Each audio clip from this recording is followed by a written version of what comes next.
Que la paix soit sur vous. Salutations fraternelles aux autorités azéries, au groupe d'initiative de Bakou, qui a eu l'intelligence, la pertinence de pouvoir organiser, de savoir organiser cet événement contre le néocolonialisme, en particulier le néocolonialisme français. Je ne peux continuer évidemment cette introduction sans saluer mes frères et sœurs venus du continent africain, chacun en fonction de leur délégation.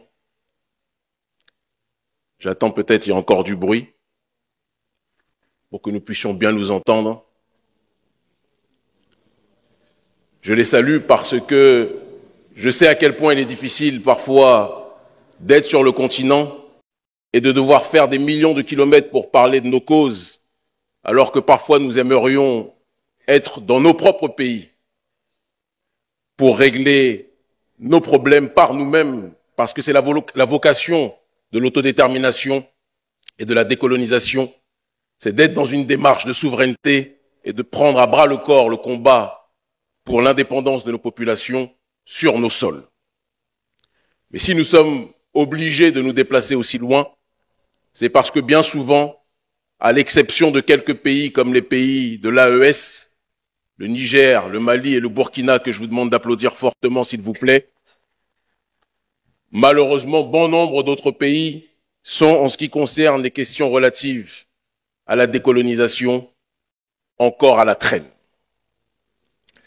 Beaucoup de personnes qui nous suivent en direct se demanderont comment se fait-il que les panafricanistes se retrouvent à Bakou, en Azerbaïdjan.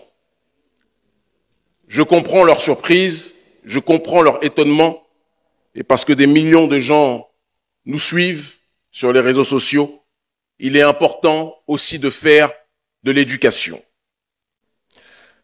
On ne peut pas comprendre la présence des panafricanistes à Bakou sans comprendre l'histoire récente.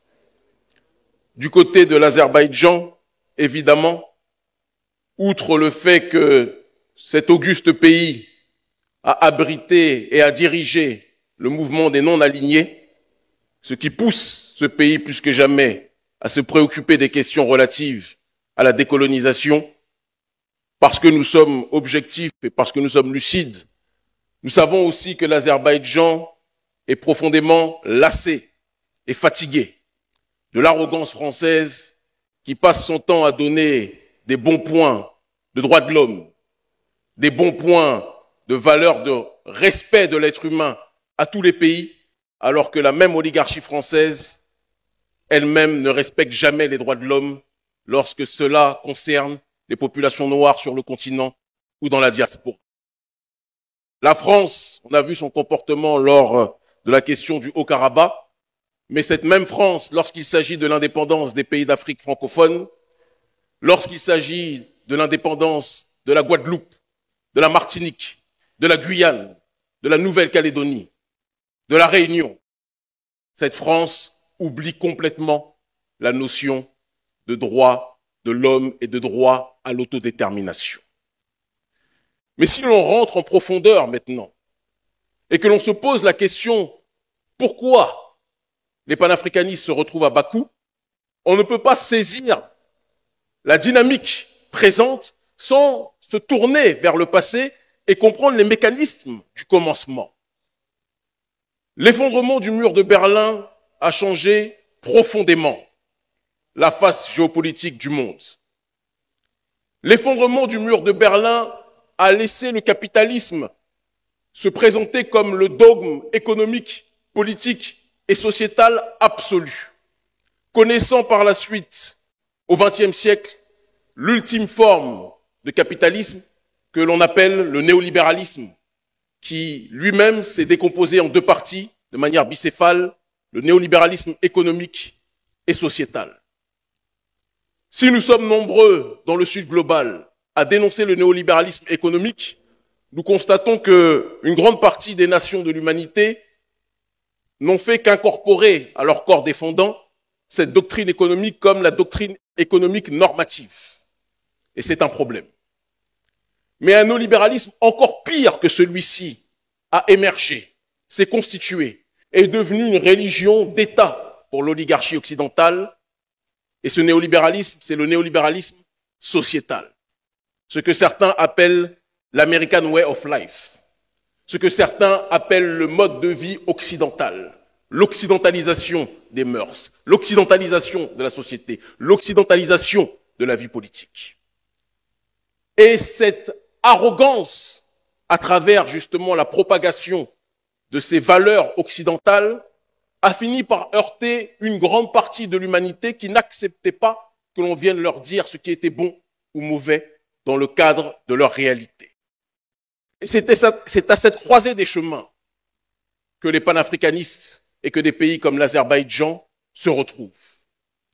Les panafricanistes, et je vais parler au nom de notre organisation internationale Urgence panafricaniste, structure qui a initié, fondé et forgé avec d'autres structures le front anti-CFA en 2017, qui a organisé les mobilisations au péril de nos libertés individuelles, parfois au prix de la prison, parfois au prix de l'expulsion, parfois au prix des menaces de certains de nos frères africains.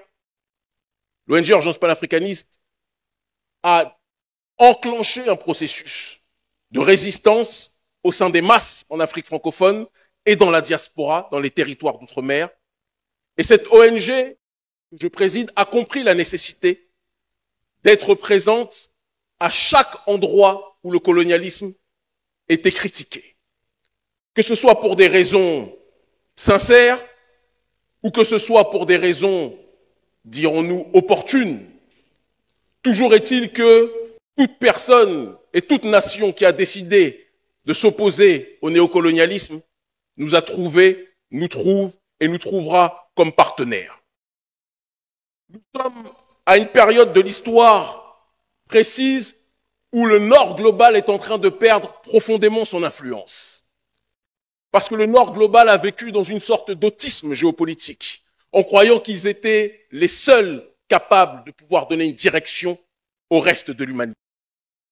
Mais le Nord global avait oublié que le Sud global lui-même était en train de s'organiser et que la globalisation de l'information permettait aux populations du Sud global, et en particulier aux populations noires de ce Sud global, de pouvoir s'interconnecter, de pouvoir échanger, de pouvoir se rapprocher, de telle sorte qu'il n'y avait plus les frontières artificielles de la conférence de Berlin qui éloignaient le Bénin du Burkina Faso, du Cameroun, du Sénégal, de la Côte d'Ivoire ou des autres contrées. Mais cette fois-ci, il y avait une nouvelle génération qui transcendait ces différences et qui était capable de bouger ensemble pour aller dans une seule et même direction. C'est dans ce processus-là que nous avons été capables de nous organiser sur le terrain, sur les réseaux sociaux et dans les masses médias pour bousculer l'oligarchie française sur le continent africain et dans la diaspora. De telle sorte que cette même oligarchie française, dans un rapport qui est sorti il y a quelques semaines de cela, le rapport de l'école de guerre économique, a déclaré que le combat panafricaniste que nous menons est le combat qui cause la montée de ce qu'ils appellent le sentiment anti-français. Ce n'est pas un sentiment anti-français, c'est un sentiment anticolonialiste français, un sentiment anti-arrogance française. Et cette exaspération que nous ressentons face à cette arrogance française est une exaspération que ressentent beaucoup de nations dans le monde. Je sais précisément, et c'est pour cette raison que je suis venu et que j'ai accepté l'invitation, soyons clairs, ne tournons pas autour du pot, je sais précisément que les autorités azéries sont agacées par cette arrogance et ce paternalisme français. Nous sommes faits pour nous comprendre. Nous sommes faits pour nous entendre. Parce que ce que vous découvrez à travers l'arrogance française, nous vivons cette arrogance et ce colonialisme depuis 5 siècles. Et donc, entre personnes qui sont persécutées, entre personnes qui sont méprisées, entre personnes qui sont combattues par ces pilleurs, par ces faiseurs de troubles, par ces semeurs de troubles, qui détruisent l'humanité, mais qui font semblant de se présenter comme sauveuses, comme sauveurs de celle-ci, nous sommes faits, nous autres, damnés de la terre, pour nous entendre. Mais nous devons être clairs aussi dans l'établissement de cette collaboration. Nous ne venons pas ici à Bakou pour chercher des nouveaux maîtres, que l'on soit clair. Nous ne venons pas ici à Bakou pour chercher des gens qui nous diront ce que nous devons faire, que ce soit clair. De la même façon que lorsque nous allons en Turquie, j'y étais il y a quelques jours, de la même façon que lorsque nous allons en Russie, de la même façon que lorsque nous allons au Venezuela ou ailleurs, nous disons toujours cette seule et même réalité.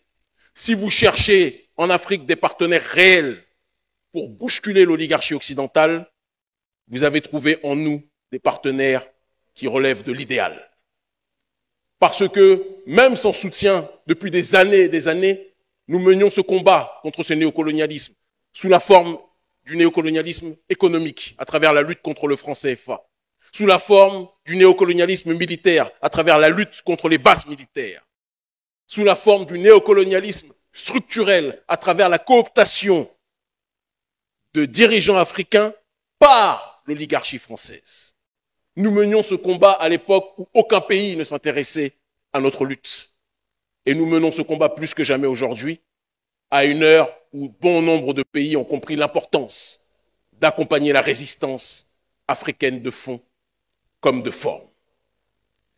Je rajoute un élément qui me paraît, à mon sens, des plus déterminants pour que nous sachions exactement où nous allons. La dynamique politique et souverainiste qui est en train d'agiter une partie de l'Afrique francophone et qui est en train d'agiter une partie des territoires d'outre-mer est une dynamique qui doit être soutenue, qui ne doit pas être, et j'insiste sur ce point, parce que certains pays ont fait l'erreur de penser qu'ils pouvaient agir de cette façon, qui ne doit pas être orienté, manipulé, instrumentalisé ou téléguidé. Nous devons avoir un partenariat sincère et sensé. Le groupe d'initiative de Bakou est dans une dynamique de vouloir lutter contre le néocolonialisme en fonction des raisons qui sont les siennes, et nous nous rejoignons sur ce point. Mais que Bakou et que l'Azerbaïdjan comprennent que le combat que nous le menons en priorité pour notre autodétermination. Dans le mot autodétermination, il y a la nécessité de comprendre que nous nous déterminons par nous-mêmes et que nous nous libérons par nous-mêmes. Mais comme le disait Mandela, lutter contre un adversaire oppresseur ne signifie pas refuser les alliances et les soutiens de pays et de partenaires sincères d'où qu'ils viennent. Et je pense, et c'est la raison pour laquelle nous avons fait un certain nombre de kilomètres pour venir ici, que Bakou est une place sincère pour mener ce combat contre l'impérialisme occidental, contre l'hégémonie occidentale et plus précisément contre le néocolonialisme français. Aidez-nous, soutenez-nous, et vous verrez que ceux qui donnent des leçons aux quatre coins de l'humanité vont être balayés avec une force que vous ne pouvez pas imaginer. L'Afrique est le centre de gravité de ce monde multipolaire qui est en train d'émerger. Et vous pouvez être des partenaires privilégiés si vous savez nous accompagner, si vous savez nous soutenir avec sincérité, avec stratégie et avec intelligence. Le monde de demain ne sera plus le monde de cette France arrogante, d'Emmanuel Macron et de sa mère Brigitte. Non, le monde de demain sera le monde des peuples fiers, des peuples enracinés, des peuples qui défendent leur identité, des peuples qui refusent l'hégémonie d'une sphère au détriment du reste de l'humanité. Ce sera le siècle des peuples qui ont décidé de se parler avec vérité, avec fraternité, mais qui ont décidé de ne pas se mentir sur leurs intérêts respectifs et parfois partagés. L'Afrique libre ou la mort, nous vaincrons. Azerbaïdjan partenaire, si on est dans une démarche sincère, nous avancerons. Je crois profondément en ce partenariat. Et je dis à Emmanuel Macron, votre hégémonie en Afrique et dans les territoires d'outre-mer touche à sa fin. Vos jours sont comptés. Merci infiniment.